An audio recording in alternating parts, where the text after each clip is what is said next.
Welcome back. We now have Ajahn Brahmali live with us from Perth.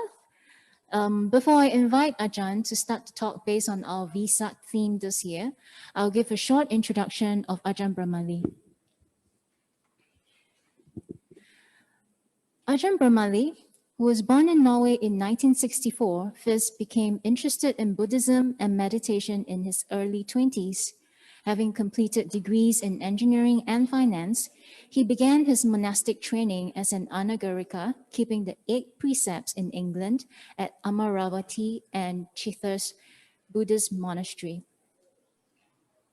Ajahn Brahmali then traveled to Australia and has lived at Bodhiana Monastery since 1994, ordained as a bhikkhu in 1996 with Ajahn Brahm as his preceptor.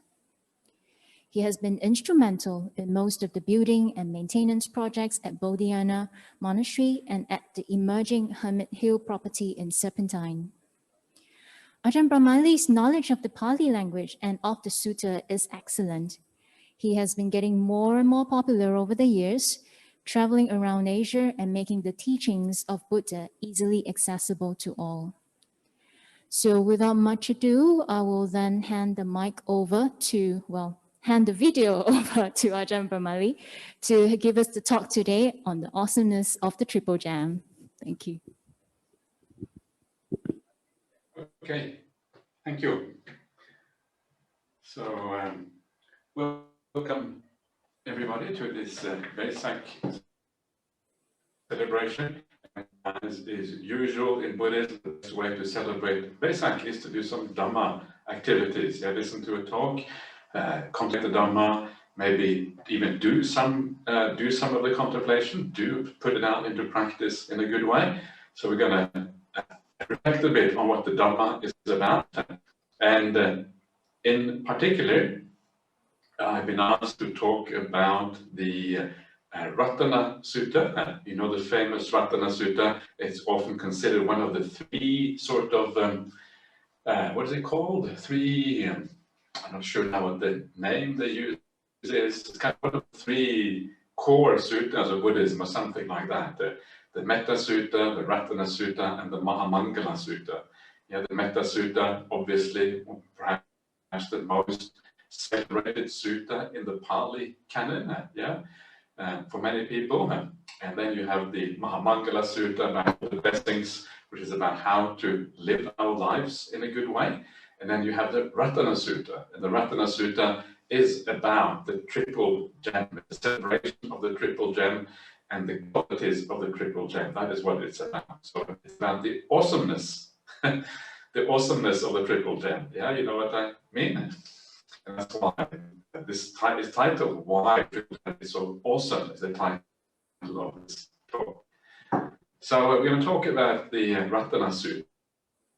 And one of the interesting things about the Sutta is that it also exists in an ancient Chinese translation. It must have traveled to China a few hundred years after the Buddha passed away, translated into ancient Chinese. And it has been kept in China for that long period. And recently, it has then been retranslated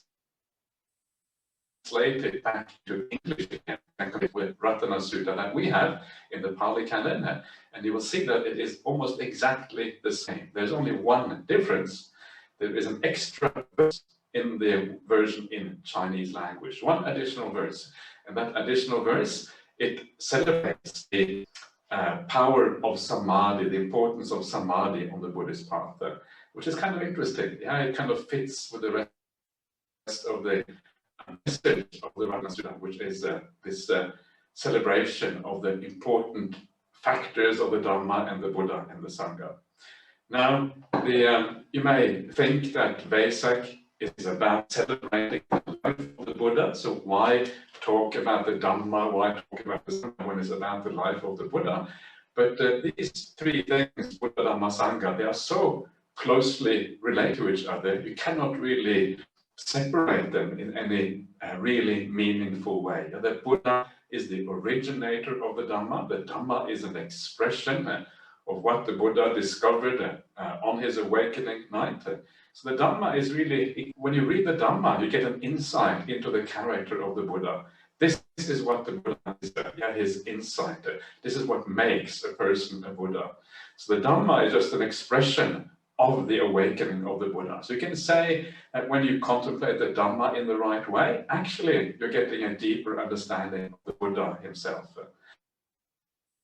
And the Sangha is also very similar, because the Sangha here means the noble Sangha is those people who have seen, understood, realized the same teachings the Buddha himself realized. So they have the same view as the Buddha. They regard the world in the same way as the Buddha regarded the world. And for that reason, when you hear about the noble Sangha, they're called Arya Pugalas. Arya means noble, Pugala means person, they're noble people. When you hear about them, and remember, this is about both men and women, both are equally capable of awakening according to the Buddha's teachings. When you hear about the people, you're also understanding in a deeper way what the Buddha is about, because the same qualities the Sangha have, the Arya Sangha, the same qualities the Buddha had as well.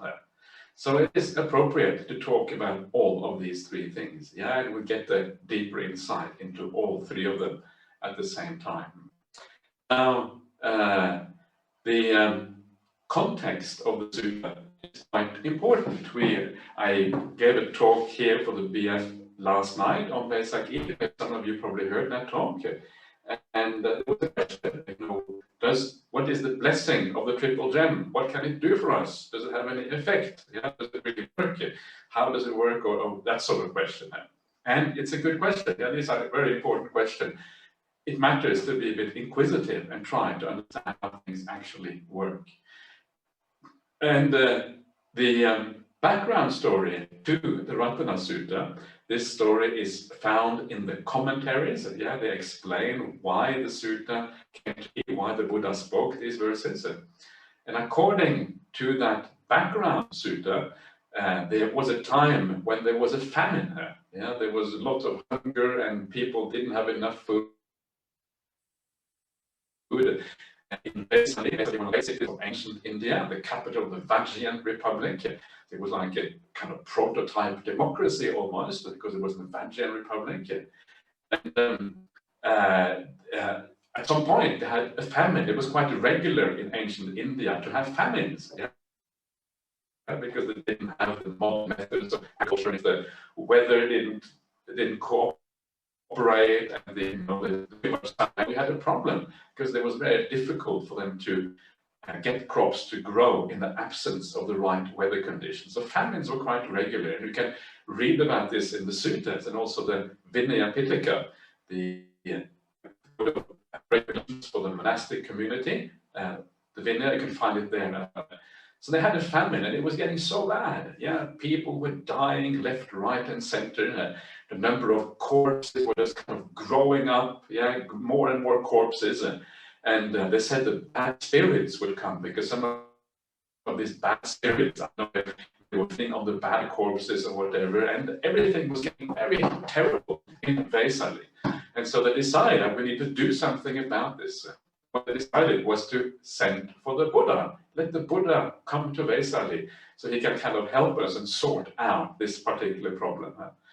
And so that's what the Buddha does. He travels all the way to Vesali, and there is this long story told about his travels and how he was supported on the way, and Sakka, the gods, and everyone were kind of supporting him. And then eventually he arrives at Vesali. And when he comes to Vesali here, he recites these verses that are found in the Ratana Sutta. And it tells Venerable Ananda being the Buddha's attendant for 25 years, to go around Vesali and recite the Ratana Sutta in all the various localities in the city. And that's what they do. And this somehow overcomes the famine, overcomes the bad spirits, and brings things back into balance again. So, is that possible? Is that how blessings work? It's a very easy question. Can things be brought back into balance by saying a blessing like that? And the answer is, I don't know. You read the suttas. The Ratana Sutta is probably a little bit late than the other suttas. It has a different kind of feel to it. It's a bit more magical, perhaps. And there is no indication in the suttas that the Buddha goes around blessing people and doing that sort of thing. There are a few exceptions to that. When the Buddha, for example, he will recite the 7 factors of awakening. Yeah, you know the 7 factors of awakening, the Satta Sambhujanga, and he will recite those. And when they are recited, then they stir up so much energy in the body, so much piti, so much happiness, that the person who is sick overcomes the sickness by hearing that. That kind of makes sense. Yeah, you can sort of understand how that works. But what about reciting and going to Vesak and reciting the Ratana Sutta? And it's very hard to say, very hard to be sure whether this is just a later legend or whether there is something to this. There probably is something to it, yeah, because we know the power of the mind, and of course the Buddha, a very, very powerful mind. So that power of the mind could certainly instill a good feeling in the community, and through that good feeling, maybe the bad spirits would leave, yeah, and things would become more positive. So there's something to it, but how far to take this, I think, is very uncertain. I think it is quite likely that there is some degree of at least to the background story. The background story is legendary, although the sutta itself is more likely closer to the word of the Buddha himself. And they, the verses, they actually fit very well with the general understanding of the word of the Buddha as you find it in the suttas. So this is the background. I have a little bit of a cough. I will try to drink some hot beverages as we go along, just to keep my throat under control. This is bad, isn't it? Trying to control things. I've been told by Ajahn Brahmali all my life, don't control anything, and now I'm trying to control my cough. So let's see if I'm able to control this. Let's see what happens. I think it works. I'm going to tell Ajahn that I can control the cough, and I'll see what he says, and I'll let you know later on what his answer is to that one. Okay. So so this is the background, and for the reason at the end of every verse in the Ratana Sutta, at the end of every verse, the Buddha says, "May you be safe." Yeah, may you be safe because of this verse that I have spoken. And it always says, "Etena satchena," by this truth or through this truth. It's like when you speak the truth, there's a certain power in the truth, and that truth kind of then enables difficulties to be overcome. It's kind of interesting, yeah, the power of truth. You find this also with Angulimala. You remember the famous Angulimala, the person who was supposed to have killed 1,000 people and then become an arahant afterwards. Isn't that a great story? Yeah, if you can kill 1,000 people and still become an arahant, it means every one of us, we have a chance to become an arahant. Yeah, how many of you have killed 1,000 people? Not many, right? Probably no one of you have killed 1,000 people. Otherwise, I would be afraid of giving this talk if anyone here had killed 1,000 people. Probably haven't. But the beautiful thing about that story is that every one of us has an opportunity, the chance to become an arahant. And in that story, after Angulimala has become an arahant, yeah, there is a lady, and she is supposed to give birth, and she is having some problems, and also, you know, in ancient India, giving birth is very dangerous. They didn't have the same hygienic standards, and it was quite common to die in childbirth at that time. So she asks for blessing, yeah. And then Angulimala gives this blessing where he says, "Ever since I had the noble awakening, I have not killed a single being." Yeah, because the noble awakening is becoming an arahant for Angulimala. Through that power, yeah, may you and your child be safe. So there is a little bit of precedence for this in the sutras as well. It's interesting. So this is the background. So every time you hear these verses, it is the power of the truth. These are true verses as far as the Buddha is concerned, yeah, about the Dhamma, the Buddha, and the Sangha. And this, through the power of God, is then, this is how this blessing is supposed to work. I'm going to start off with the Buddha, and there's 3 of the verses, 12 verses altogether, and 3 of these verses are about the Buddha. So I will just read them out to you, just to remind you what these verses are like. You may very well have heard them before, but it's good to be reminded. And these are quite beautiful verses, actually, and I think you may enjoy just hearing them, yeah? And then maybe that is enough to give you a lesson in your life as well. We'll see what happens. So these first verses are about the Buddha. And this is a translation here. This is a translation by Venerable Bhikkhu Bodhi, who is one of the great translators of the Pali Canon. And so this is how he translates. Let's just start one verse at a time. This is what it says. Whatever treasure exists here or beyond, or the sublime gem in the heavens, there is none equal to the Tathagata. This too is a sublime gem in the Buddha. By this truth may there be safety. I'll read out the 2 last verses as well about the Buddha. Like a woodland thicket with a flowering crest in a summer month, in the first of the summer, just so he taught the excellent Dhamma, leading to Nibbana for the supreme welfare. This too is a sublime gem in the Buddha. By this truth may there be safety. The excellent one, the knower of the excellent, the giver of the excellent, the bringer of the excellent, the unsurpassed one taught the excellent Dhamma. This too is a sublime gem in the Buddha. By this truth may there be safety.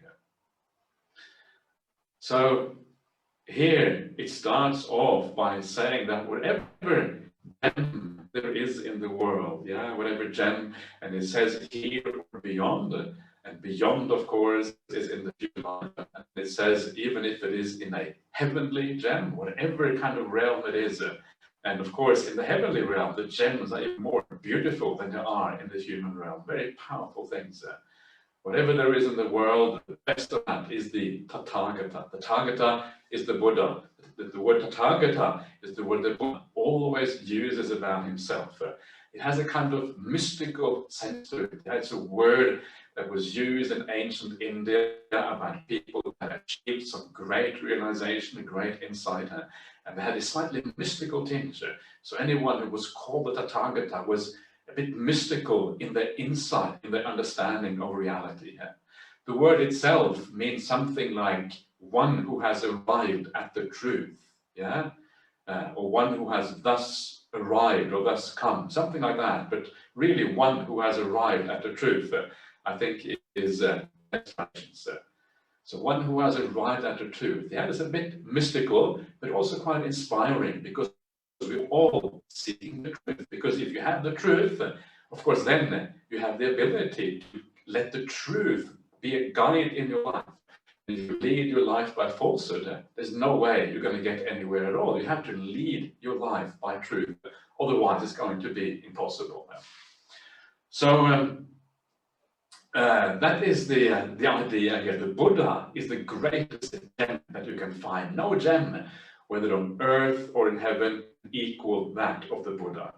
So what exactly does this mean? Why is the Buddha a gem? And there's many ways to think about this. One way is like a gem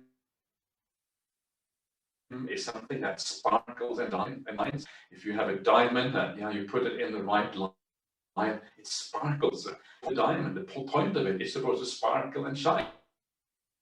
And that's why it's beautiful. You walk around with a diamond ring or diamond whatever, then the sparkling thing is really the point of this. So that is one part of it. The same way the Buddha sparkles. Yeah, the Buddha shines by his presence. And this is a kind of, in a similar way, the Buddha shines, but shines in a different way. He shines through his peace. He shines through his kindness. It's a much more powerful and meaningful kind of shining that the Buddha has. But the other thing which is important here is that a gem is something that we value as human beings. Yeah, We value gold, we value gems. We put them away in a safety deposit box somewhere so that no one can steal them. We make sure that they are always under control. And we value them, we put them on, and we feel nice when we have use good jewelry. Yeah? Or we use gold to store value. We have gold bars and we put them away in the vault or the bank somewhere, and we store them there as value which is not touched by the ordinary depreciation of shares and obligation or whatever else you might have in terms of valuable papers or whatever. So it has a value for human beings. Yeah, we feel that these things, this is something that kind of makes us happy. The idea when something has value for you, if you have gold or jewelry, it's supposed to make you happy. That's why you wear it. It makes you feel better about yourself. That's the whole point of it. But how happy does having gold really make you? How happy does beautiful jewelry make you? Does it make any difference? And the answer, of course, is it doesn't make that much difference. Yeah, whether you have beautiful jewelry or not, it comes back really to your personality and who you are as a person, how happy you are. These things are a fairly shallow kind of happiness, even though they are some of the things that we value the most in the human realm. And because these things are made there to make us happy, the one thing that makes us more happy than anything is the Buddha. The Buddha presents us his teachings, and his teachings are meant for only one purpose, to make us move away from the problems of the world and move us towards more happiness. That's the whole point of the Dhamma. That's the whole point of the Buddha. Because the Buddha can give us access to the highest happiness, not just a shallow happiness like the gems or gold or whatever, but the highest happiness that is conceivable for a human being. That is why he's the greatest gem anywhere. Greater than a human gem, greater than the gems in the divine realms, or greater than any conceivable gem anywhere. That is the Buddha for you, because he provides us, each one of us, exactly that we are after, that we are looking for. There is another great sutta. This is a sutta found in the numerical discourses of the Buddha, called the Pangsudovaka Sutta, which means like the dirt washer, and it is about the purification of gold. Yeah, how gold is purified. When you dig gold, this sutta, by the way, it compares gold to the mind. Yeah, the mind of human beings and gold is compared. It says the mind is like gold. And in the same way as you take gold, yeah, you purify it gradually.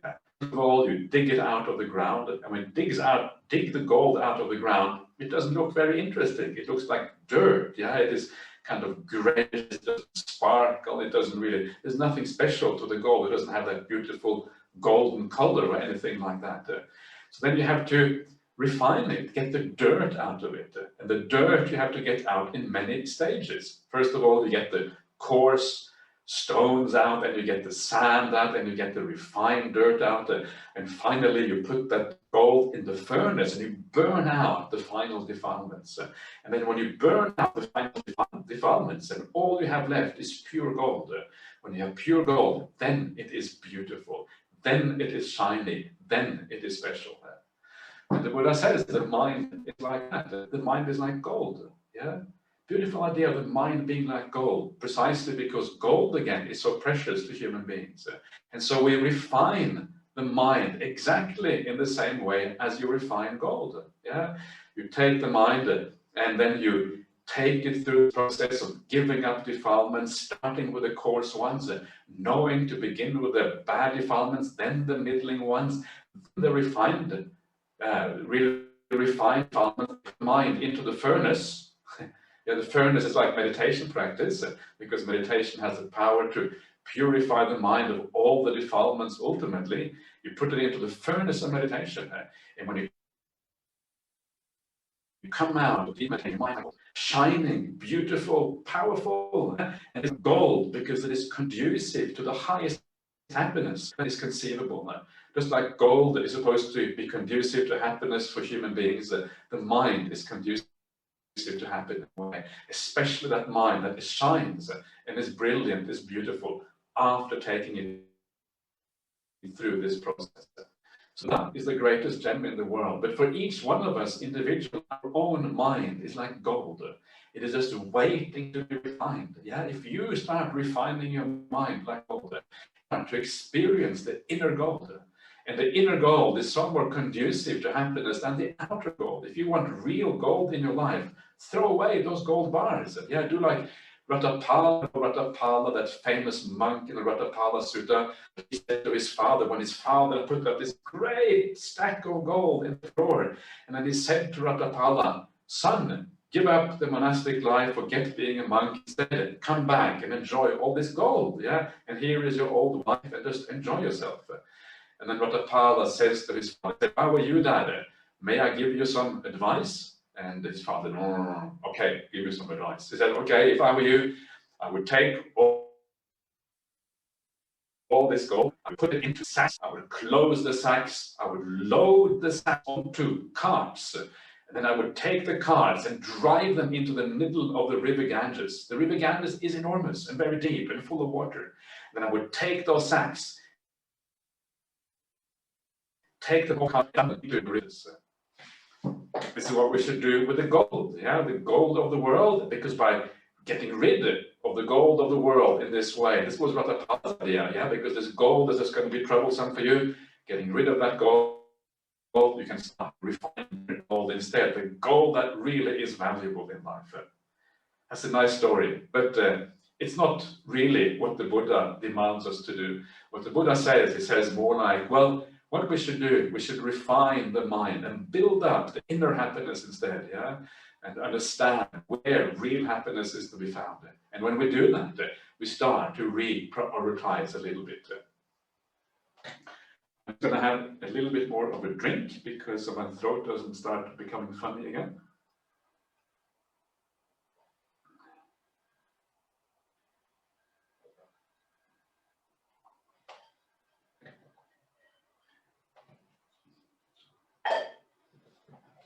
So that idea of knowing where to find the real gold and the gems of this world, yeah, the real gold and the gems are to be found not where we think, but in spiritual teachings that are profound, that are true, that are based on reality, and can actually show us where to look in the right way, in the wrong place. And because we look in the wrong place, we cannot find that real happiness. But when we start looking in the right place, that is when happiness becomes accessible to us, deep, profound happiness. The Buddha is the greatest gem in the world. Isn't that beautiful? Isn't that marvelous? And then the second verse, yeah, which is expressed in a slightly different way, which basically has the same idea. I will read it out for you again. Like a woodland thicket with flowering crests in a summer month, in the first of summer.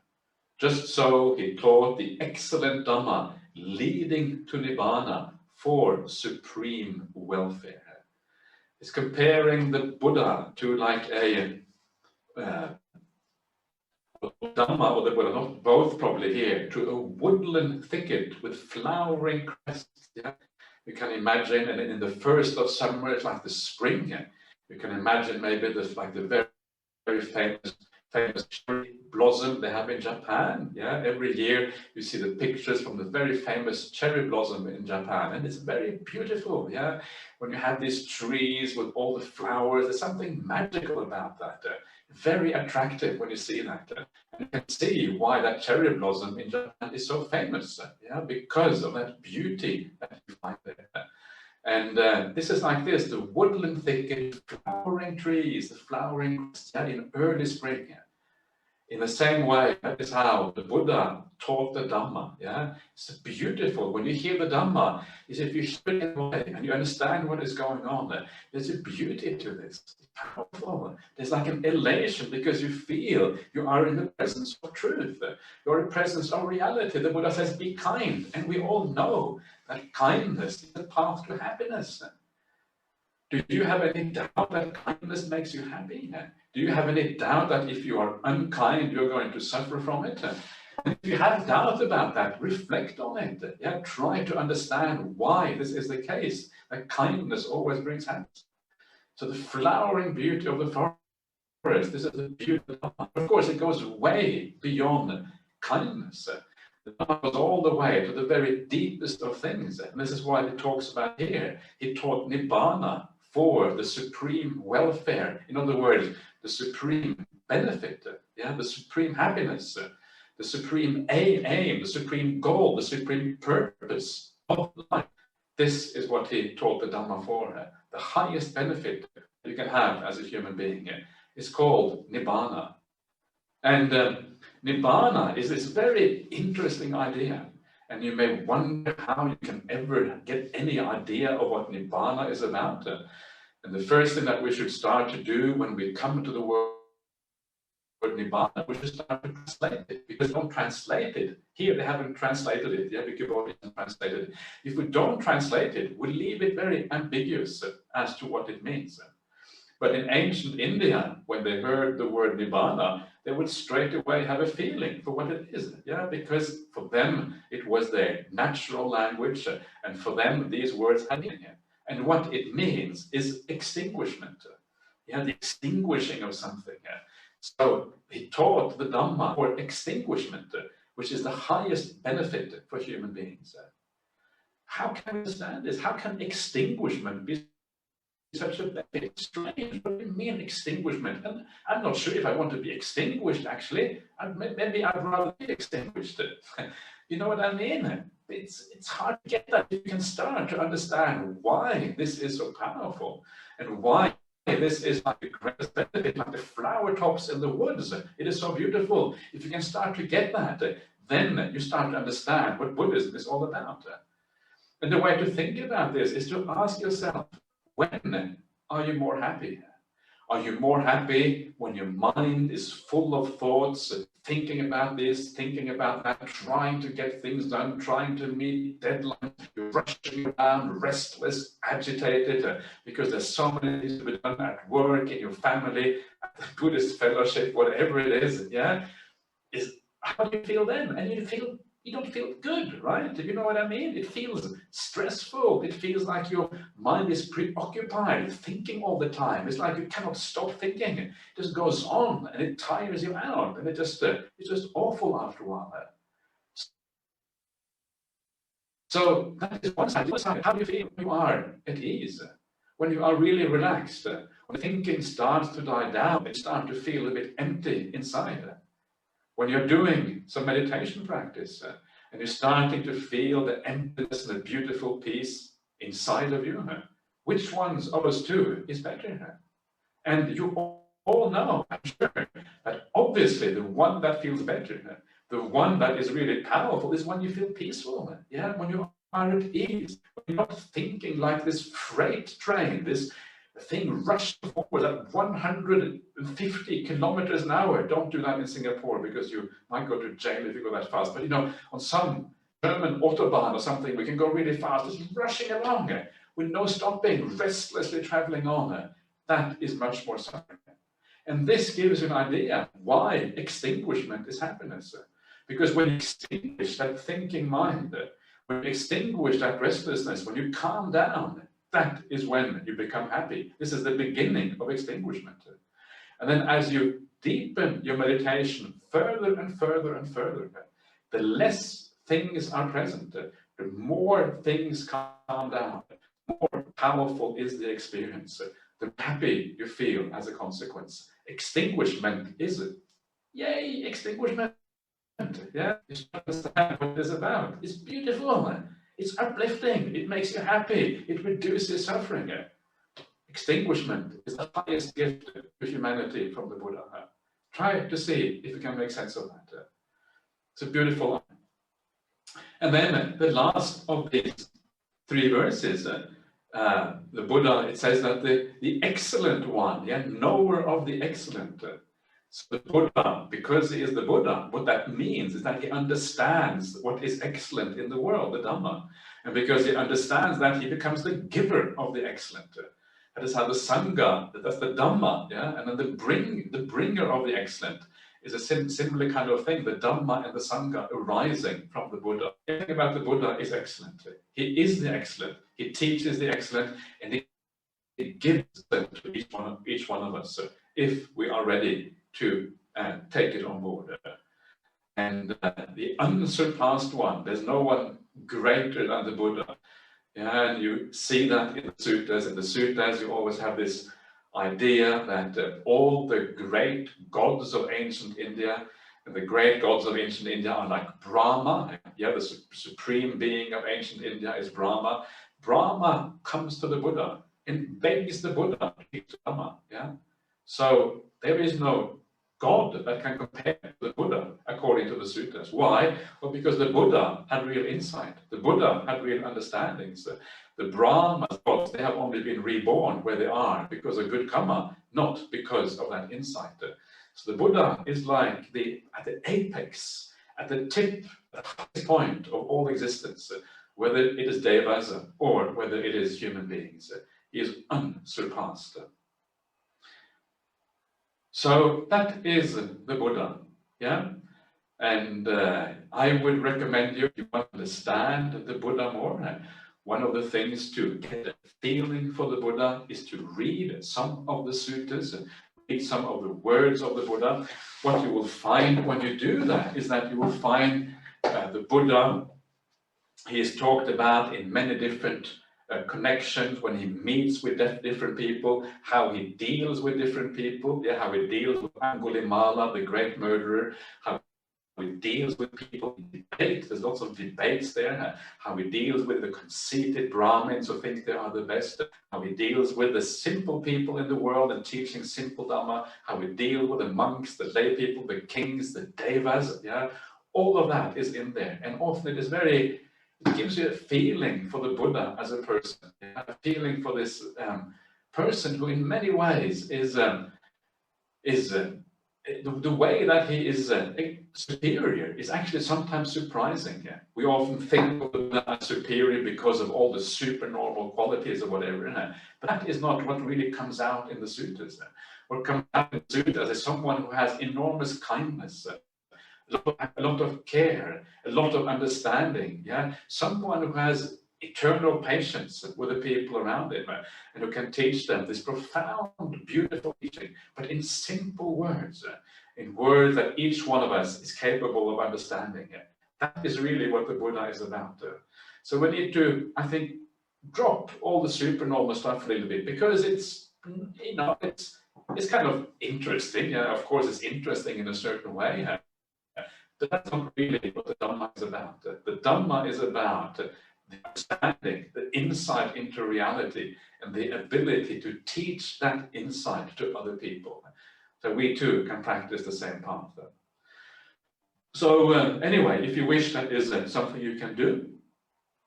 And but let's go on to the Dhamma, yeah, the second of the triple gem. And we've spent quite a bit of time on the Buddha, which is good because that is the kind of core purpose of Vesak anyway.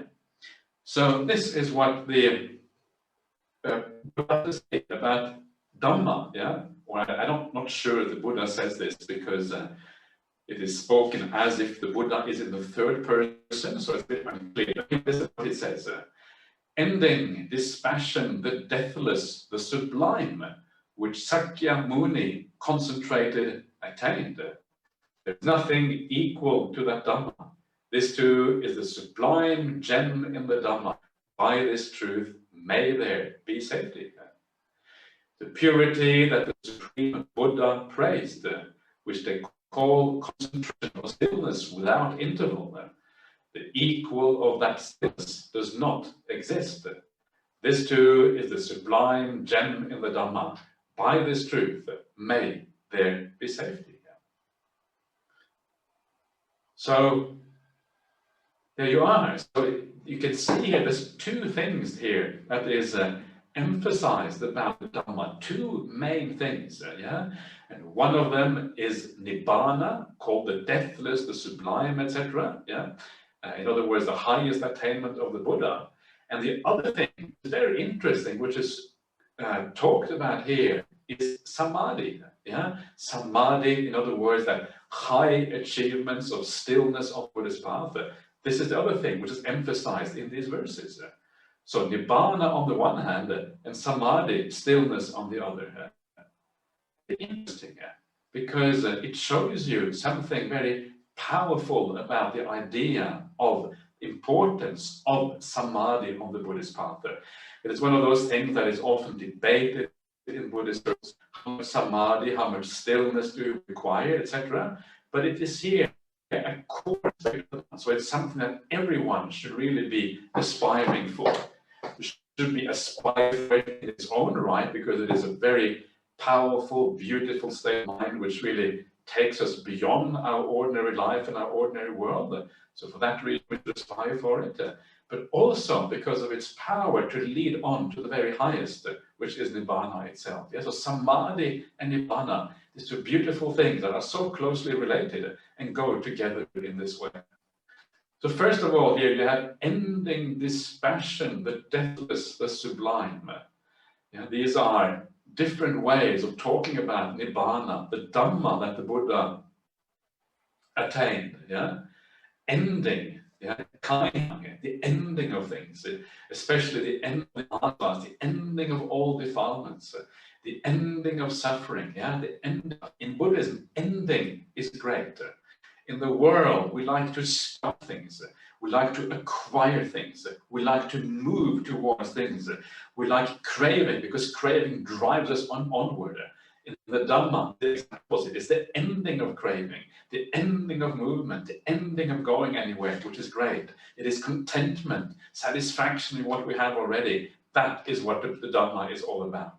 It's a very different idea. It's the opposite idea of the world. And this is one of those great things to realize. And this is something that Ajahn Brahmali quotes all the time. And it is a quote found right there in the sutras. It's that beautiful saying that what ordinary people take to be happiness, the noble ones, and we're talking about the noble ones here, noble ones see as suffering. And what the ordinary people take as suffering, the noble ones take as happiness. Yeah. So it is kind of a revolution in our consciousness, a revolution in our mind when we start to understand this Dhamma in the right way. Yeah, like things get turned upside down. So suddenly ending becomes great and beginning becomes bad. It's like a massive change in our outlook and how we think about the world. So that's the idea of ending. And then you have the idea of dispassion. Dispassion is the opposite of passion, the opposite of craving. Yeah, not being passionate about the world, having a lack of interest in the world, basically, because you know the world is always going to be magic. The world is never going to deliver what it says it will deliver. The world always whispers in your ear that if you follow your craving, you will be satisfied. But after a while, you know this isn't quite true. You know there's a lie there somewhere. You know, there's some delusion which is whispering in your ear, a sweet little lie, which actually turns out to be false. That craving, that following in the world would never be satisfied. And because of that, because you know the downside of that, you turn your attention in a different direction and you achieve this passion, non-craving, non-delight in that world. That world outside will always have more trouble. And we know that by now. We have seen the COVID causing so much problem, and I hear that you're having some trouble right now in Singapore as well. You have to come back home. You can't gather together even for the Vesak celebration. Terrible. Well, that's to be expected. Yeah, it's terrible, but it's also to be expected. Why? Because that's the nature of the world. It blocks us from doing those things that we would like to do. And the world is full of this. It never really satisfies. It always ends in death. It always ends in being separated from things that we like, from letting go, being forced upon us. If you want to let go or not, it's going to happen. You don't have a choice. And then there is all these other things in the world. There are political instabilities and the bigger powers in the world, rivalry against each other and climate change and what. There's just so endless number of problems with wars and whatever now. And so we don't know what the future holds. It's just so uncertain. We tend to be optimistic sometimes. Yeah, the future is going to be great. But sometimes that optimism we have is deluded. Yeah, the world doesn't go anywhere. It just goes up and down, up and down. It is just so uncertain what will happen around the corner. So you get this passion against all that. Enough, I'm not interested now. I'm going to go somewhere I can find real peace, where I can find something truly bright, truly beautiful, something that I have some degree of control over. What is that? My inner life. Life inside, the building up of the stillness, the purity, beauty inside. That is what I'm going to go for, because that actually is possible. That is within me. That is something I am in charge of. And you develop that, and you start to distance yourself from the world outside. And if you keep on doing this, then eventually all craving dies down. Yeah. And and then of course the Dhamma is also called the deathless. Yeah, it's called the Amatana. And remember the idea here, the Buddha set out on his search for the truth and to find a solution to life. Death was one of the most important motivating factors. He knew that death was going to be a problem, so he wanted to find a solution to the problem of death. And what the solution is the freedom from death. It's here called the deathless, but you can also very well translate it as the freedom from death. You're no longer subject to death, no longer subject to the great problems of life. And now you have reached that state to be free from these problems of the world. Yeah, being free from death is kind of awesome, isn't it?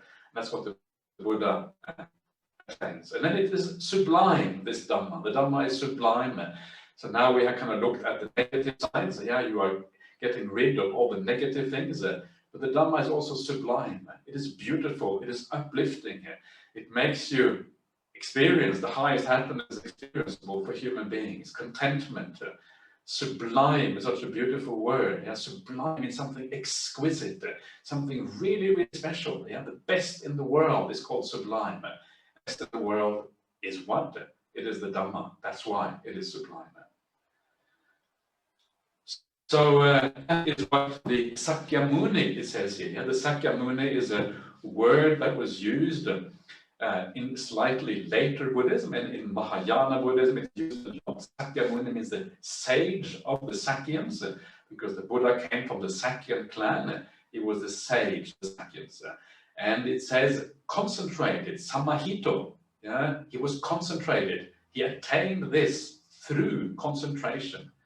Such an important point. I said this is all about stillness, samadhi, and Nibbana coming together beautifully in these two verses. Yeah, it's through concentration you attain these things. Please just give me 1 minute again, because I'm going to take a little bit more of a drink, so I am able to continue with this talk properly. So I hope you will forgive me for this slight indulgence, but it is necessary for my thought. I will do that.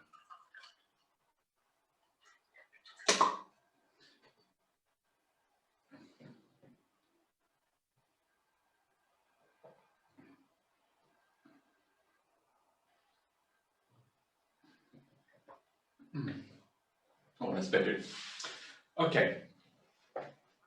So the second of this verse of the Dhamma, the Buddha says that the purity that the Supreme Buddha praised, which they call the stillness without interval, the equal of that stillness does not exist. Yeah, this is the samadhi. It is here a very special kind of samadhi, the samadhi without interval. Without interval means that you gain Nibbana as a consequence of this, yeah, and usually very quickly afterwards. So again, it's the praise of the samadhi, of samadhi on the Buddhist path. There's nothing quite equal to the samadhi. It is not clear exactly what is meant by this kind of samadhi here. But one of the things that we do know is that all of these special samadhis that we're talking about here, all Nibbanas, they rely on one thing, and that is the 4 jhana states, especially the 4th jhana, when it is purified all the way to its highest peak. So even though that may not be exactly what is meant here, it may mean something else, that is in the background. It is there just behind this. What is meant here is probably some specialized version, maybe a sort of path samadhi, the kind of samadhi that you attain just before you break through, because everything comes together and your mind merges together, and bang, you see the truth because of the power of that particular point. But that is very exquisite, very kind of what is the word I'm looking for? It is very specialized kind of samadhi. The four jhanas are more the general samadhi on the Buddhist path, yeah, and that is what stands behind all of this anyway. But the point here is, however we define this, to bring in the four jhanas, the point is the importance of jhana, of samadhi on the Buddhist path. You cannot really underestimate it. In fact, here the entire Dhamma is kind of talked about in terms of two things, Nibbana and Samadhi, these two. And what is interesting when you read the sutras and you see the word of the Buddha, that is exactly what you see throughout the sutras.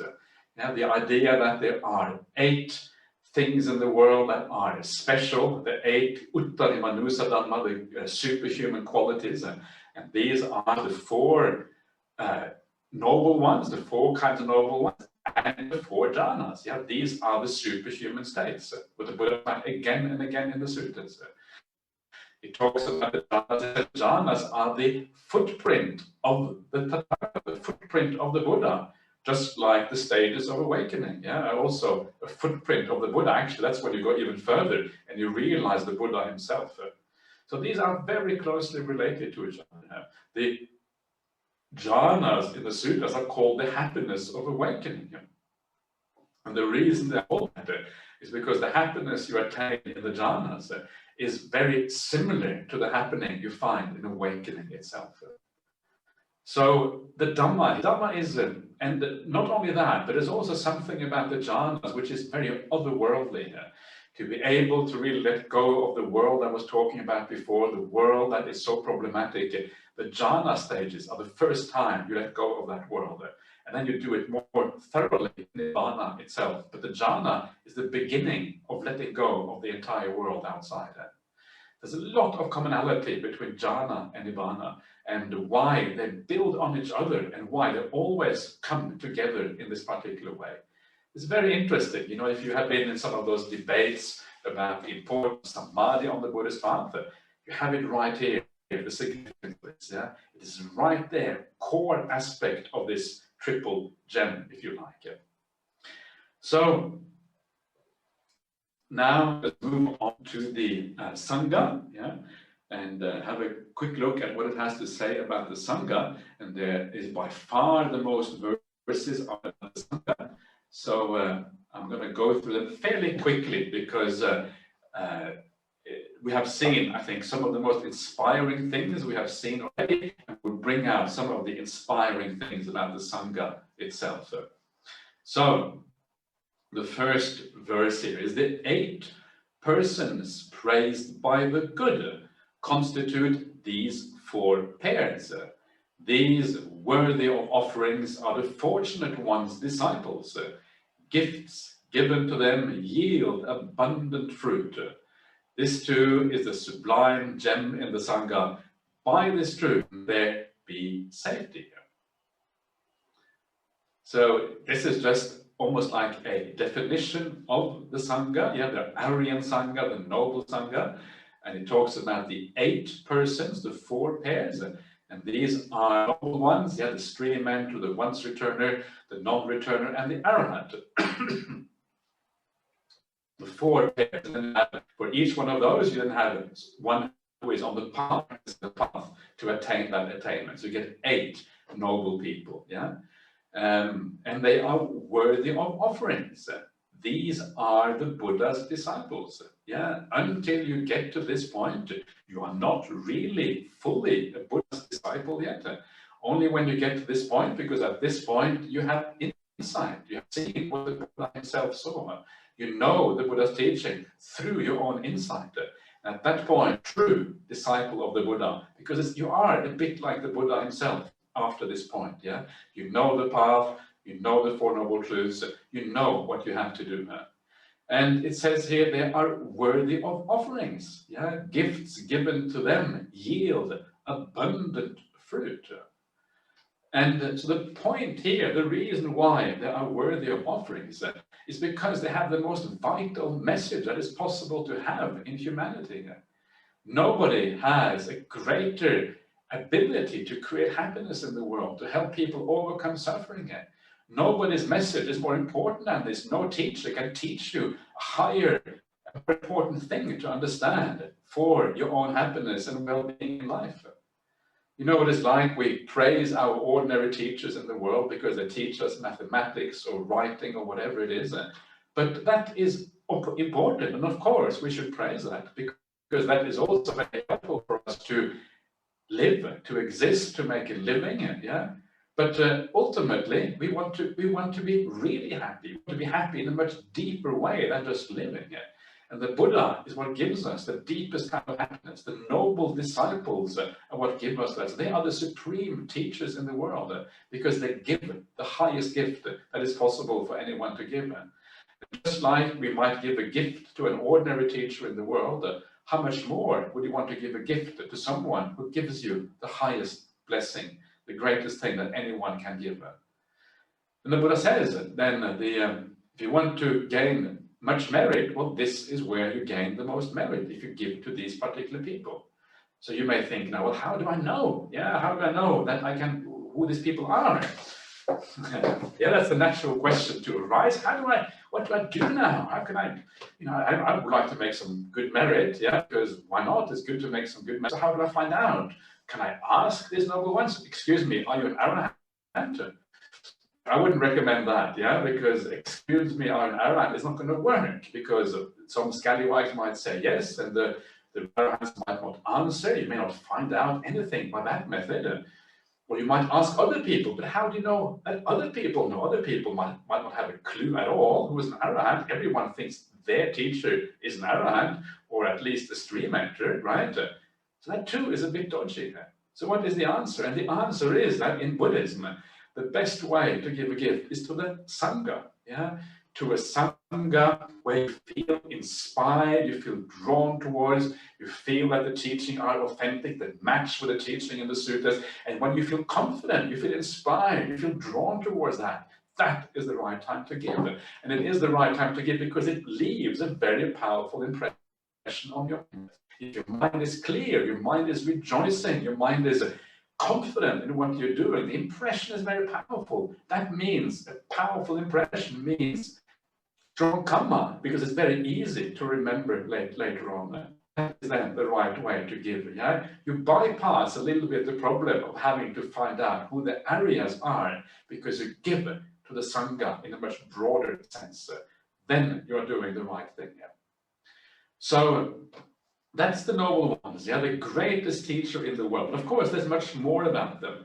It then says, those who are desireless, having applied themselves with a firm mind in Gautama's teaching, having reached attainment, having plunged into the deathless, enjoying perfect peace, obtained free of charge.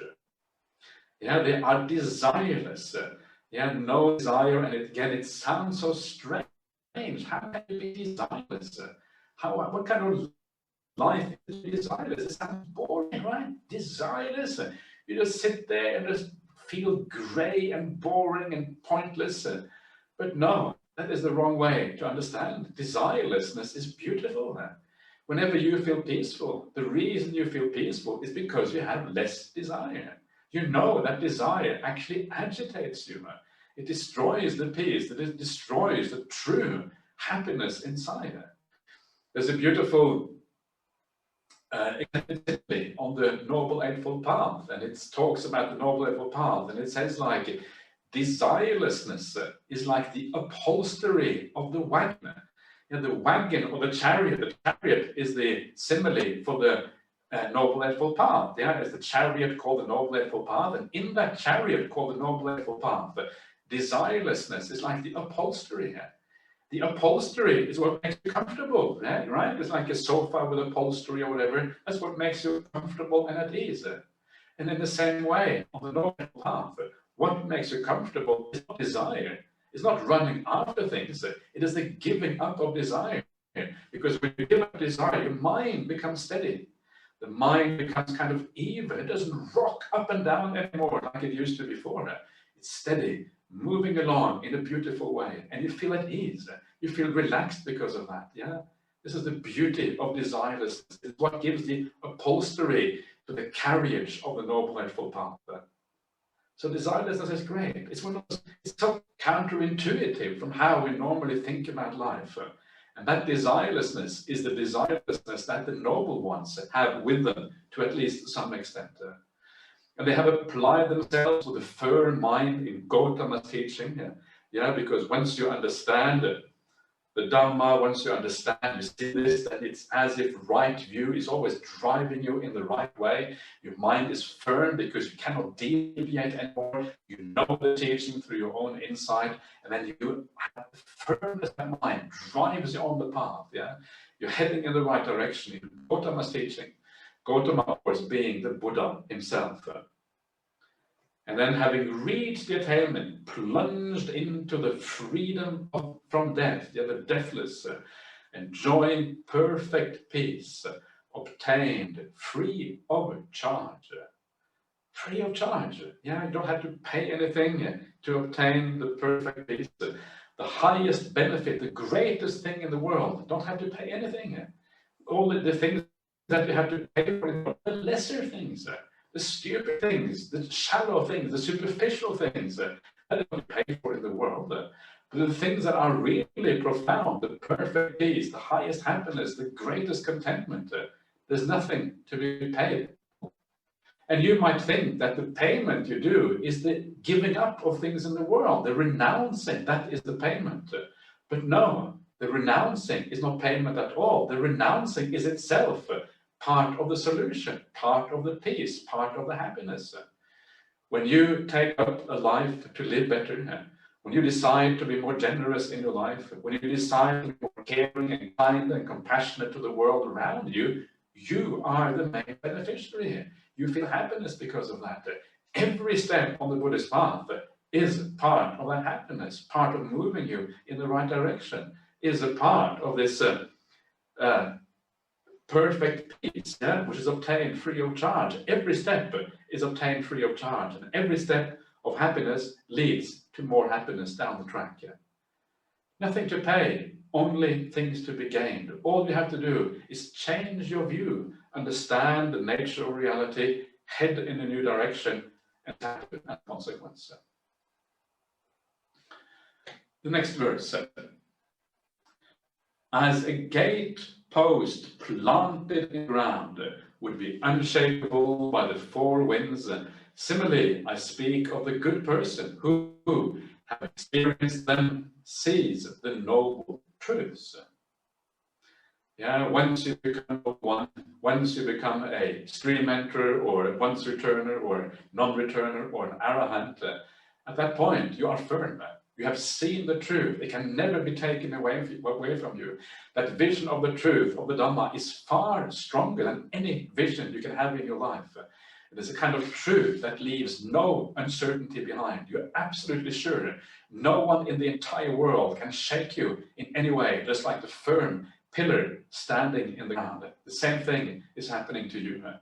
And sometimes you can see this. You can see this in some of the people that you may find inspiring and powerful in the world. In some of the great teachers in various religions. I don't know who your favorite teacher is. Ajahn Brahmali. Yes, Ajahn Gamha, some of these marvelous and inspiring teachers. Ajahn Shavi, and the Buddha himself, some of the Buddha's great disciples. And what you see with these people is that they don't shake. They don't care if the whole world goes against them. It doesn't matter because they know the truth. Once you know the truth, you are unshakable. Nobody can do anything with you. If the whole world disagrees with you, you shrug your shoulders and you go the other way.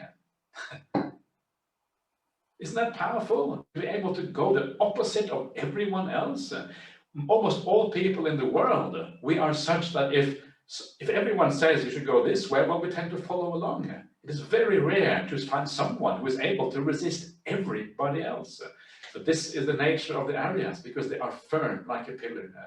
This is one of the things you can look out for when you decide who are really worth following. This is one of the characteristics of the noble ones, the firmness, the ability to go against the flow, against the stream, against what everyone else goes. And then that is one of those beautiful characteristics of the noble ones.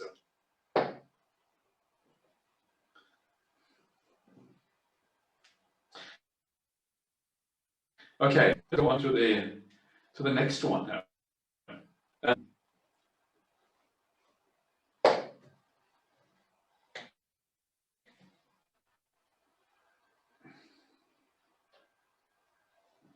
See if I can do this in a way which actually works.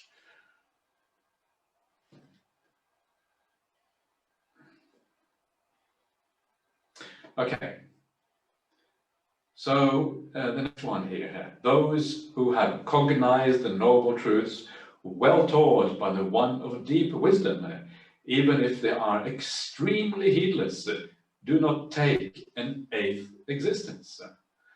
This is the idea that if you are a stream winner, then you are guaranteed to make an end of suffering in at most 7 more lives. 7 more lives is the absolute maximum that you will take if you are a stream winner. That is the idea. Even if you are extremely heedless. Of course, the noble ones, they don't really have the ability to be extremely heedless, because they can only make mistakes so far, because that heedlessness itself has been abandoned to a very large extent. So the heedlessness is gone, and because of that, they can only take at the most 7 existences. That is the status of the noble ones. You are guaranteed to reach awakening. Yay, awakening! Yay, the Dhamma! Yay, extinguishment! Nibbana is mine. No, wait a minute, mine? Have to be careful there, otherwise you get it wrong. If Nibbana is mine, that means I have wrong views. Maybe it isn't mine. Maybe there just is Nibbana. Let's get back to that later on. We'll leave that for now, because we may have getting into trouble if I try to resolve all of that right now.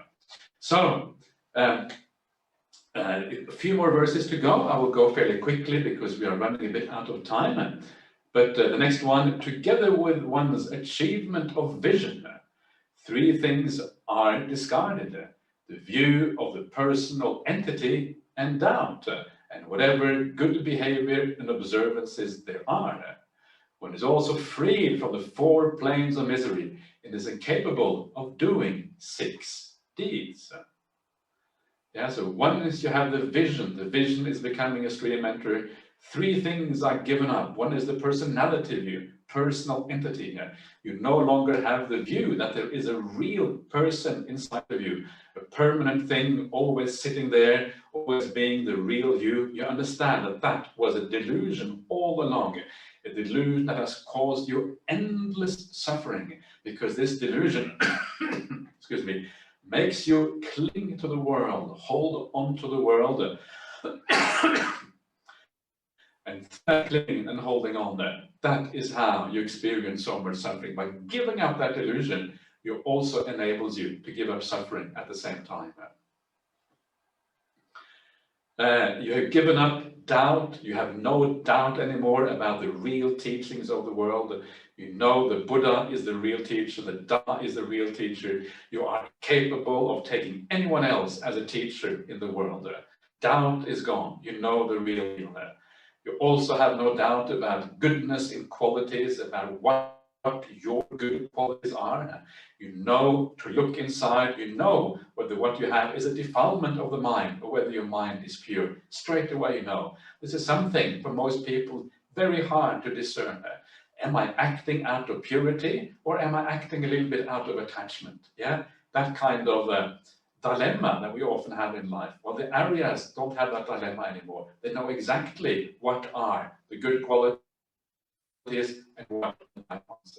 And then you give up the adherence, the holding on to virtue and observances. Good behavior and observances. This is the other one here.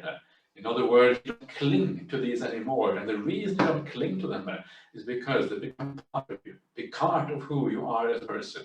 You become someone who is pure inside, and you know the danger of being immoral. So there's no way you're going to be immoral. being immoral. It's like sticking your hand in the fire, burning yourself. Is anyone going to stick their hands in the fire voluntarily? Of course not. For the noble one, doing something immoral is like sticking your hand in the fire. That's powerful, right? Really powerful. Remember that. For the noble ones, doing something bad is like sticking your hand in the fire, because it burns. It burns you not just now, but down the track, many lifetimes to come in the future. So because you know that, you let it be. Yeah. Good behavior and the right observances become part of your personality. You don't have to hold on to it anymore. You're freed from the lower rebirths, and you are incapable of the 6 deeds. These are the 5 things that lead to a lower rebirth, like killing your mother and father. And the 6th one is to take someone as your teacher who's the Buddha, someone outside of Buddhism. The next verse. Although one does bad deeds by body, speech, and mind, one is incapable of concealing it. Such inability is stated for one who has seen the state, in other words, seen Nibbana. So perfect morality does not mean that the stream mentor always gets everything right, that they never make mistakes. What it means is that they are incapable of concealing it. Yeah, because concealing things, that is kind of the worldly way of doing things.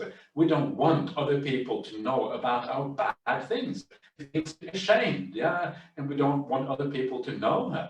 But the stream mentor wants to purify themselves straight away. They don't want to conceal. They know that concealing just makes matter worse. They're open about this. They know it is human to fail. So why should we not allow ourselves to fail? If we have compassion for ourselves, we will allow ourselves to fail. And by allowing ourselves to fail, we can also allow other people to fail. Yeah, it's okay to fail. Don't worry about it. And we are giving a sort a kind of liberty to the people around us because of that. What a wonderful thing that is. So that is the perfect morality of the noble ones.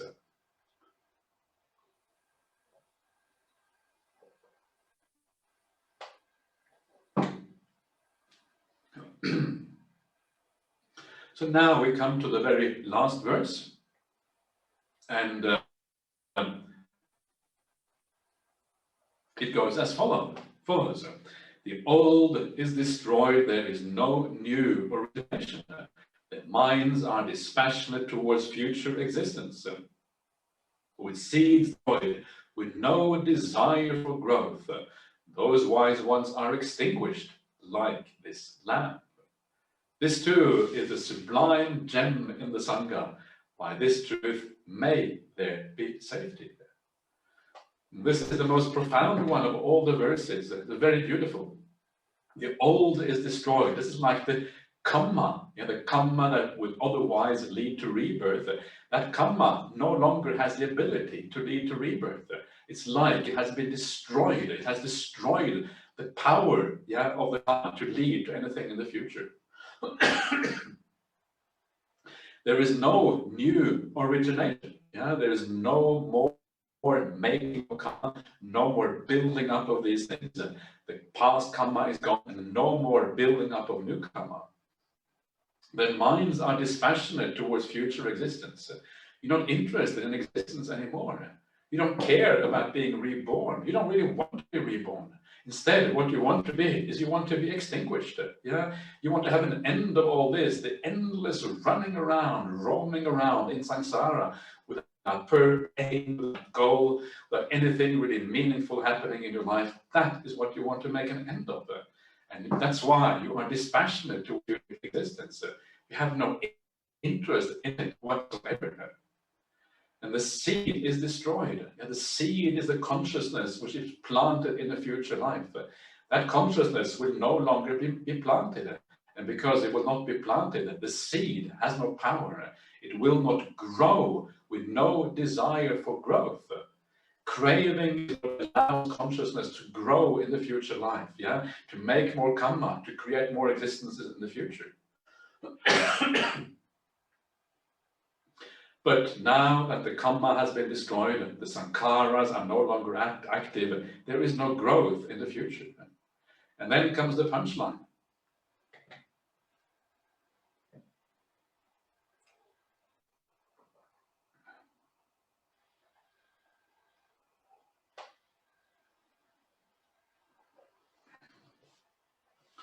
The wise ones are extinguished like this lamp. Yeah, the Buddha would have had a lamp maybe next to him. In those days, it would have been an oil lamp, and the oil lamp has a real flame, and the flame goes out. Yeah, and in the same way, as the flame goes out in the oil lamp, in the same way, the arahant is extinguished. No more renewed life in the future. Gone forever. Done for, finished, and there's nothing more there at all.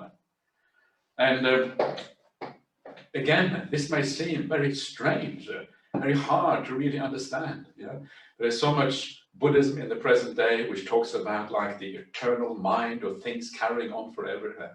But the Buddha's teaching is much more profound than that. That kind of teaching where the mind goes on forever, that's like the Hindu teachings. It's like the teachings that you find where you get unified with Brahma or whatever and you exist forever after. No, the Buddha's teaching is about extinguishment, about the ending of things. And the way to understand how this can be such a beautiful state is to understand the idea of gradual cessation. Yeah, when you feel more peaceful, that is when you're happy. If you feel even more peaceful, you can see things are disappearing in your mind. The thinking is calming down, there's less thinking, the body is gradually disappearing, and it is so blissful when that happens. You feel so great, when things are kind of settling down and disappearing. And as you notice that, the gradual cessation and disappearance of things is so beautiful, is so powerful, then you extrapolate into the future. You see where this is going to head, and you understand why extinguishment itself must be the greatest happiness available to people. You're extinguished like a lamp. Wow, that is such a beautiful idea. And that is what the noble ones will have understood. And the noble ones will be so excited. This idea is a kind of why it can be so difficult and so profound to try to communicate the Dhamma to people. Why? Because people don't really appreciate the idea of extinguishment. But think about it in the right way. Try to understand it in your way by the gradual fading away of it. And as you do that, you will start to understand why extinguishment is the highest happiness in the human realm, highest happiness possible anywhere at all. So, there you are. That is the Ratana Sutta in brief. This Ratana Sutta is so much beautiful material there, but we're going to have to stop there. I've already gone well over time. So please, I will pass the baton over to the BF again, so you can kind of carry on with the question and answers or whatever you'd like to do next. Thank you, Ajahn. Before we go into Q&A, let's say 3 sadhus for the talk first. Sadhu, sadhu, sadhu. So thank you, Ajahn, for the very enlightening talk. Of course, we have questions and answers, and then I'll hand over that to Sister Eileen. Thank you, Sister Wan Ting. Okay, we'll start with 3 questions that were asked last evening, but we didn't get to them. The first question is, what is the best way to practice letting go? The best way to practice letting go. The best way, it depends on what you want to let go of. Yeah? So you have, first of all, you have to decide, well, what is it that I want to let go of? So letting go, there's 2 things that we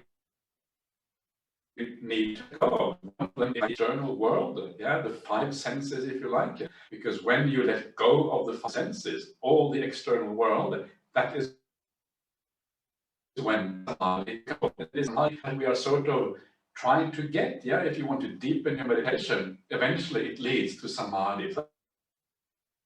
That's kind of the first stage of the Buddhist path. And part of that is the external world, learning to let go of that. The second thing that we talk about letting go of is the will, the craving, the doer inside. because that doing of the mind inside is also what stops stillness from happening in samadhi. The point is that the external world and craving are very closely related to each other. Yeah, doing and the external world, because the external world is always about craving, is about achieving something. Yeah, in the external world, we want relationships, we want success in our career, we want all of it that makes you function in daily life. Yeah, that is about that external world. It's all about craving, desires in that world. That's why you get up in the morning. That's why you carry out through the day. Everything is about making that world function in a certain way, by going to work, looking after your family, and all of that. So there's a very close connection between that external world and craving. If you lose interest in the external world, craving will also largely die down. So you can do both of these letting goes in one go. So the main thing is to gradually come to understand the downside of the external world. Yeah, understand that you cannot control it. Understand that it is always going to be unreliable. It is always going to let you down. Yeah. Understand that there's always going to be another COVID. We're in the middle of the COVID thing now. When is the next COVID going to happen? And COVID here is a metaphor for all the things that go wrong in the world. When is your next relative going to become sick and maybe die? Yeah. When am I going to get sick and die? When you have relatives who die, you wonder when is your turn. My turn might be coming soon. If your relatives die of cancer, maybe I have cancers right here. Who knows? Probably it's cancer somewhere. Hopefully it won't develop too far. And the more you reflect on the external world like that, you understand that there's nothing you can hold on to. When you die, everything has to go. All that in the future is mind. That mind is really beautiful. It has been built up to the maximum. So you take something beautiful with you into the future. Look at the long term, short term. This is how you learn to let go, because letting go happens by understanding the downside of the thing you're holding on to. If you understand the dukkha, the downside of the thing you're holding on to, that is where letting go becomes possible. So the more you understand that the whole realm of the five senses, everything around us is always crumbling, is always impermanent, is always unreliable. The more you reflect on that, the more obvious it becomes that no, that realm is not interesting. The inner realm, that is what is interesting. So this is how you learn to let go. The other thing that you have to do is you have to build up something inside of you that whereby you can find happiness. If you can't find happiness in the external world because you know how unreliable it is, you have to build up inner qualities instead. Build up kindness, you build up generosity, you build up compassion for the people around you, for the world around you. You understand we're all in this suffering together. Everyone is suffering more than they want. If you ask a crowd of people, is there anyone who is not suffering enough? Or maybe there's one person who raises their hand, but they're usually really deluded. They don't know what they're talking about. We find everyone is suffering too much. Nobody wants more suffering. Can I please break a leg tomorrow? Nobody says that. That's crazy to think like that. And you build up compassion, understanding for the people around you. Don't feel so harshly. You know how difficult things are. You become more embracing of people instead. Excuse me. So those are the two things that you do.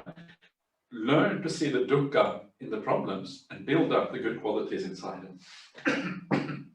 Thank you, Ajahn, for the lengthy explanation and elaborate one. We have several more questions, so Ajahn may have to answer a bit shorter, if you can. There's one. Somebody asked, what about the attachment that comes from the veneration of the Buddha and his teachings? Isn't that also a hindrance to achieving Nibbana? Doesn't our belief that the Dhamma is the most sublime and most superior teaching in the world also give rise to attachment and suffering?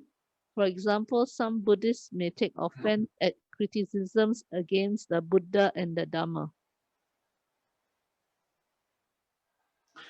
Yeah, the last the answer to that is, that's a lot. Yeah, that's good. That's a good question. And I think these questions are important to answer, get clarity about them. Remember that when you are ordinary human beings, we have to have attachments. It's not a choice. If you have a sense of self, you have to have attachments. These things come together.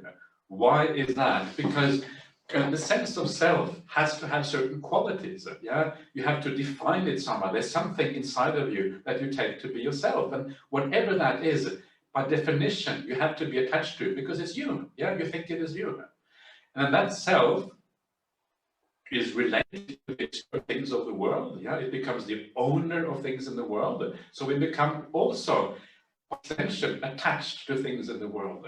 So being attached is not a choice. You have to be attached to things. Yeah, that's not something you can wish away. You can't say, oh yeah, I'm not going to have any attachments. So the question is not whether you're going to have attachment. The question is, what are skillful attachments? That is the question. If you are attached to being evil, if you are attached to murdering, killing, yeah, that's really, I enjoy that, yeah. Or you're attached to stealing, or a shoplifter, or whatever, or you're attached to speaking to people in a bad way, or you're attached to anger, yeah, or you're attached to desires that are so unwholesome that they kind of drive you to do really many bad things, then it is a serious problem. But if you are a little bit attached to kindness, if you are a little bit attached to sutras, if you are a little bit attached to the Buddha, yay, the Buddha, I could teach them, wow, it's amazing, the greatest spiritual genius in human history is my teacher. What else could I want for? I guess I'm attached, it's okay, I'm attached, no problem.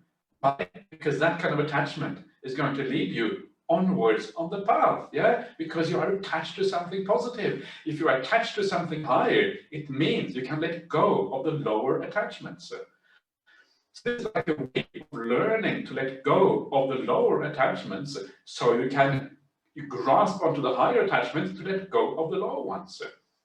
And then when you grasp a higher attachment, when time comes, you grasp an even higher attachment, yeah? And let go of the lower ones. Every time you do that, the attachment itself becomes a little bit less weak. And this is why you may have noticed when we were doing the sutta just now, it specifically says that good behavior and observances, this is the qualities of the stream entry, they no longer attach to good behavior and observances. And the reason for that, as I explained, is because they have been internalized. You have become that good behavior. You cannot avoid having good behavior if you are a stream entry. But before you become a stream entry, because you haven't internalized it yet, you have to attach it a little bit. If you don't attach a little bit to being kind, you are going to allow your anger to come out of it, and you're going to say bad things, maybe even do bad actions because of your ill will and anger. So you have to have a little bit of attachment to hold back. In the same way, if you attach a little bit to the Buddha and the Dhamma, it means that you will be interested in those teachings. It means that you will hold on to those teachings. It means that you have the confidence and faith to follow what is going on. That is the whole point. If you have no attachment to the Buddha, well, then you might as well read a novel, you might read Donald Duck, or you might, read some silly things online or whatever. It is good to have that attachment there, because that is what actually enables you ultimately to go beyond attachment. It's like initial craving, yeah, good craving, which ultimately allows you to go beyond all craving. Yeah.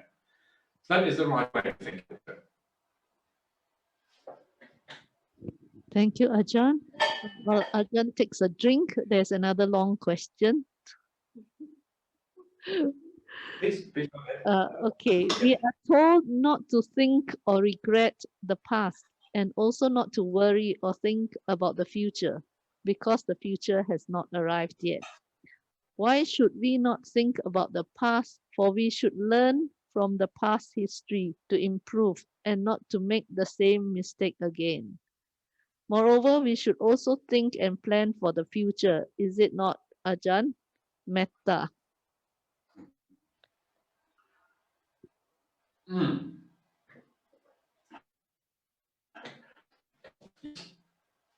if you are skillful and you are able to think about the past in a way you can learn from the past, it is okay. But a lot of the thinking of the past is not of that kind. A lot of the thinking about the past is more like the mind ruminating, going over the same problem again and again and again, never really getting anywhere, never really having a solution. Yeah, very often it's not very useful, the kind of thinking about the past that we do. Or sometimes you think about the past, and you go, oh, in the past I was young and beautiful, now I'm old, and kind of the beauty is fading. Oh no, what's going to happen to me? Yeah, and you kind of live in the past because the past was better than the present. That is also very bad because you are attached to the past, basically.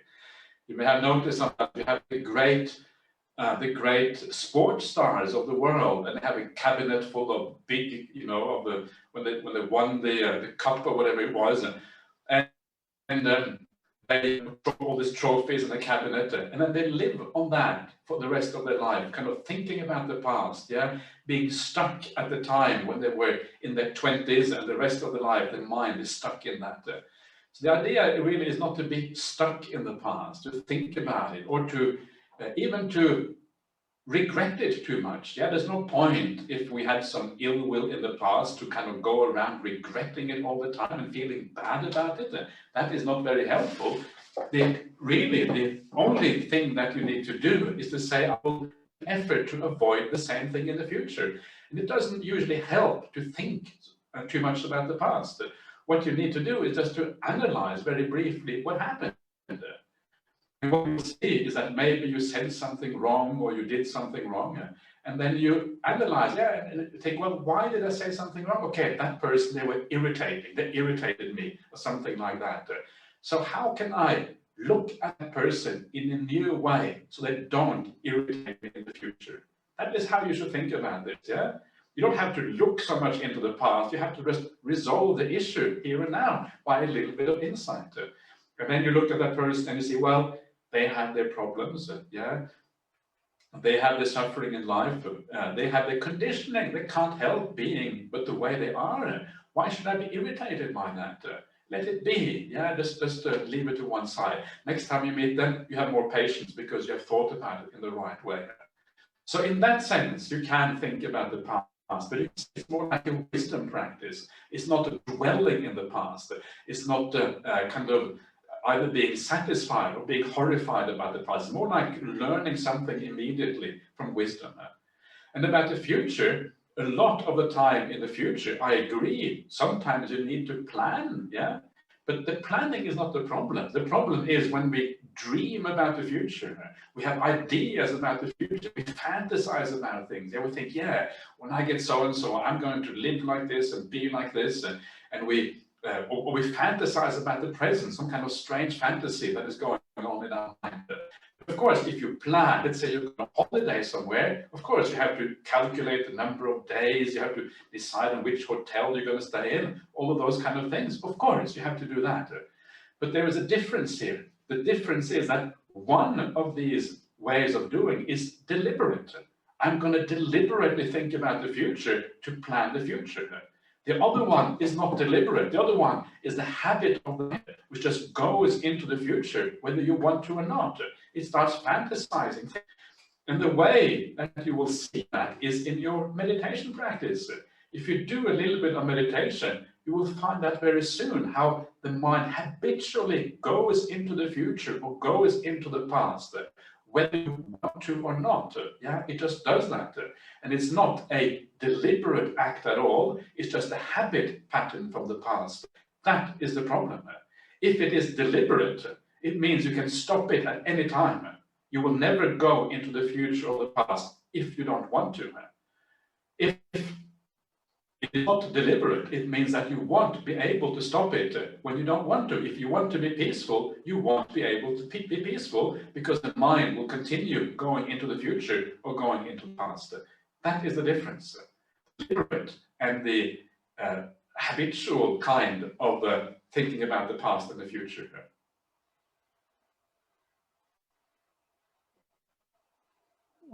John, your screen is frozen at the moment. We can't hear you.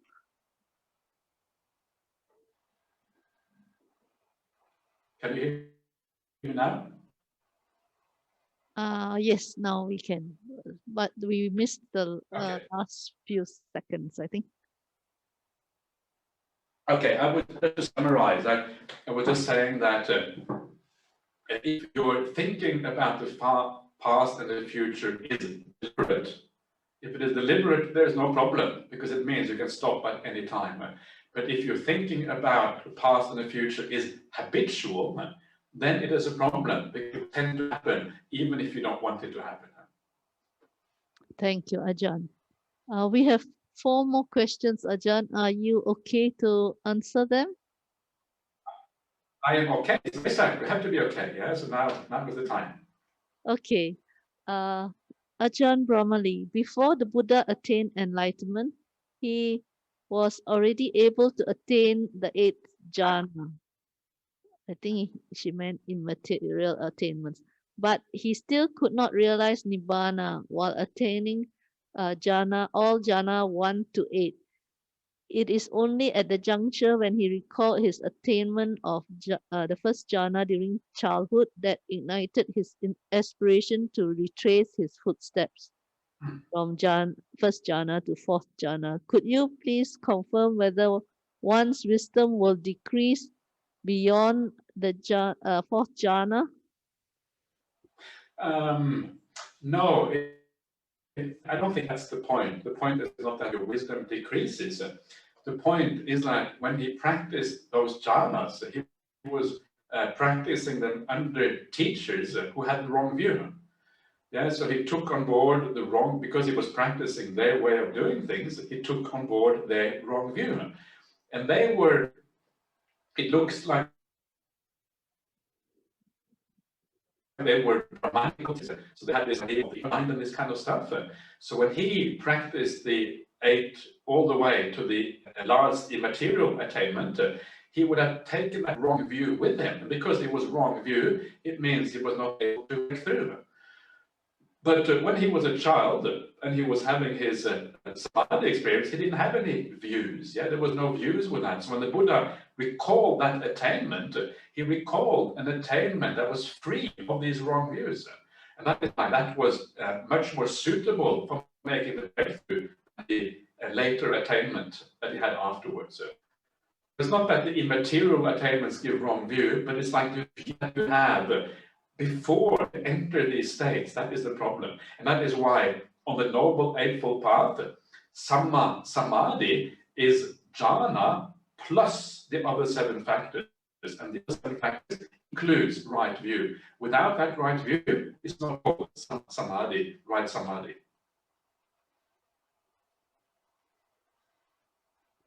Again. Hang again. Oh, no. Oh, Ajahn finished his answer. Thank you, Ajahn.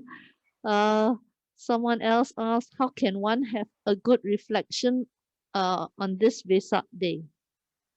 Oh, all of the things I've been talking about now is a good reflection. Yeah, all of these things. But if there is the most important thing is just to if you can affirm sort of the idea that you get this feeling that you want to practice the Buddha's teachings, then there's only one reflection that I always remind people to have, and that is just to remember to be kind.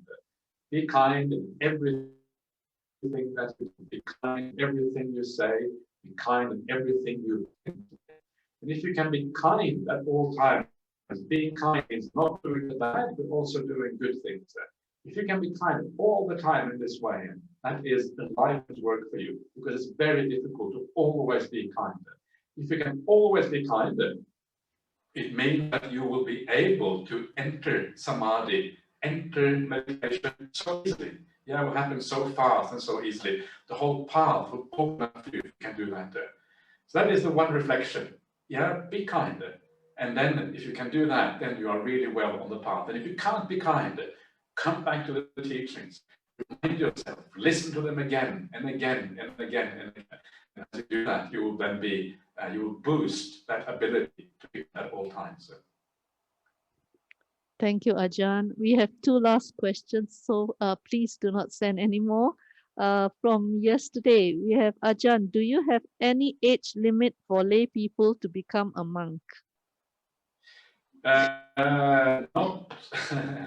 not. We haven't had it, but we have been talking about putting in an age limit because simply because it can get. Sometimes if you get too many people over a certain age, it can be quite difficult. But so far we haven't. But we might have to do it in the future because of the lack of facilities, basically.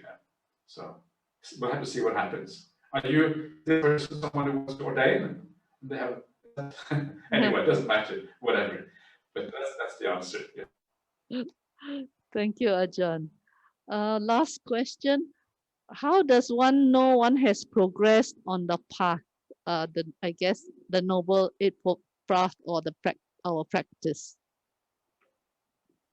Yeah, that is a very good question. Thank you very much for that beautiful question. It's one of those very important things, yeah, because it is something that you need to look at. Have I progressed or not? And if you haven't progressed, how can I progress in the future? This really matters so enormously, because unless we have some then we are a bit in the dark. And the answer is surprisingly simple. The Buddha answers this question many times in the sutras. This is one of the benefits of reading the sutras, is that you get answers to all of these things. And what he says is that you should check if you are growing in good qualities and declining in bad qualities. If you are growing in good qualities and declining in bad qualities, then you are progressing on the path. So, first of all, you have to take quite a long time interval. You can't look from one day to the next one, 1 hour to the next. You have to look like over 4 or 5 months, yeah? Then that is the interval you look at. Am I better than I was last week? Better than I was 6 months ago? That is what you look at. And then you ask yourself, am I getting less angry than I used to be? Yeah? Do I have less ill will than before? Is my mind becoming more clear now than it was before? Do I generally feel more kindness and compassion towards other human beings? Do I have more mindfulness in my daily life? Do I have more mindfulness when I go on a meditation retreat? Is my ability to watch the breath in meditation is improving, especially on the meditation retreat? This is what you look at. And if you see in this way that over a certain period of time, your bad qualities are going down, your good qualities are increasing, then you're on the path, yeah? You're heading in the right direction. If you keep on doing that, guaranteed, absolutely guaranteed, you will eventually reach the goal. Why? There's only one thing that stops you from reaching the goal, and that is not improving in the good qualities. If you keep on improving, guaranteed you will eventually get there. So, best of luck.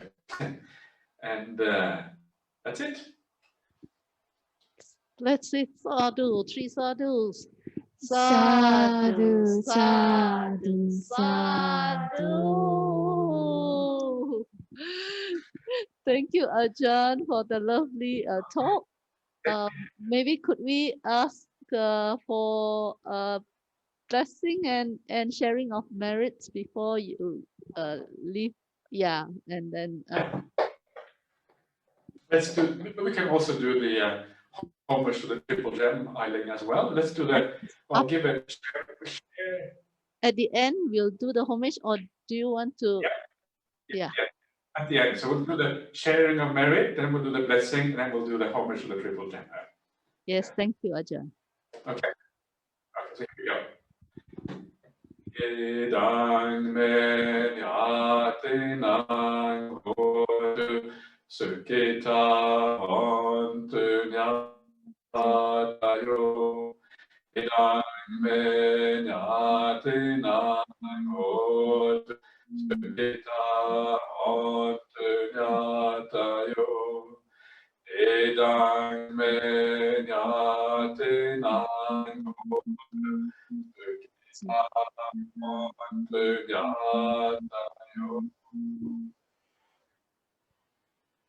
So we give a short blessing for everyone.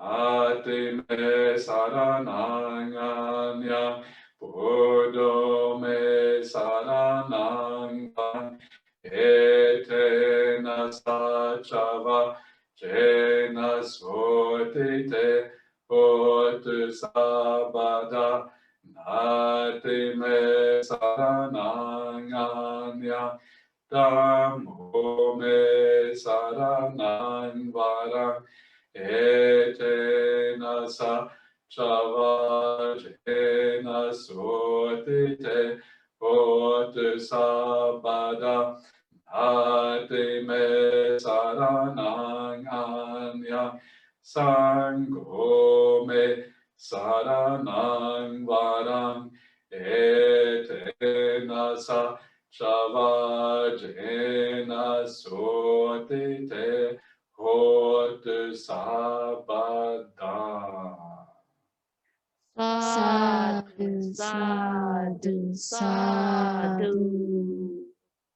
Let's pay homage Okay, let's to pay Triple Gem. triple gem. It is the right thing to do. We've just been talking about the triple gems. Now is the right time to do that. So.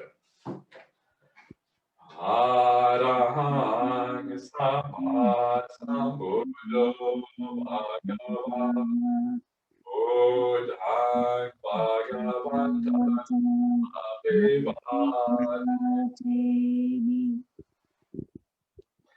Svakato Bhagavatam Dhammam namasami. Supatipanno Bhagavato Sāvaka Sangho Sangham namami. Sadhu, sadhu, sadhu. You are watching a short video presentation of the new project at Bodhinyana Monastery. This is called the Hermit's Hill Project, and it's the building up of 6 new kutis for an expansion of Bodhinyana Monastery. What you're seeing right now is the small toilet building, one of the very few buildings at the present. This is the underground fire bunker, and the rest of the building so far are the kutis on the side, 6 kutis in all. There's been a rather desperate demand for kutis at Bodhinyana Monastery over the last 10 years or so. Lots of people on the waiting list, and I don't know, but I always feel that it's heartbreaking to see great candidates from around the world, often very young people, young men, young women as well, want to go to Dhammasara Monastery, lining up to become monastics, but then there's absolutely no way we can find space for them at Bodhinyana Monastery. And that's why we decided to start the Hermit's Hill project, to expand the capacity, to give more opportunities for people to become monastics. And if we are going to have a monastic Buddhism into the future that is going to be successful, then we need everyone to be given a chance, everyone to be given opportunity.